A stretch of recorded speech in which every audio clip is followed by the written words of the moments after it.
சாமி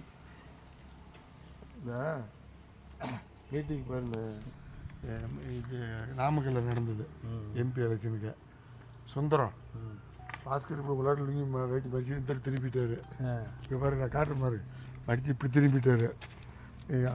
சுந்தரம் ராசிபுரம் சுந்தரம் நேரம் நெட்டு தேட வெய்ய அப்படியே உழுதுலான வெய்யா உழுதுட்டேன். ஆனால் உழுதான் பெரிய ஏன் சார் வெய்ய 2 மணி சார் கிட்ட இறங்கும்போது அப்படியே நெட்டுச்சானா விழுந்து அப்படி காரங்க இவங்களுக்கு ஏலக்கணம் பண்ணுறாங்க பாரு. அவங்க காலில் விழுந்தாங்க, இவங்க காலில் விழுந்தாங்க. ஐயோ சாமி, இதெல்லாம் பழம் பாருங்க. நம்மளே அடுத்து விட்டால் நல்ல காசு. அவரே முடியாமல் காண்டாக்ட் விட்டாரு. அதெல்லாம் முடியலன்னா போய் நம்ம எல்லாம் மேலே ஓடிச்சு விடணுமா?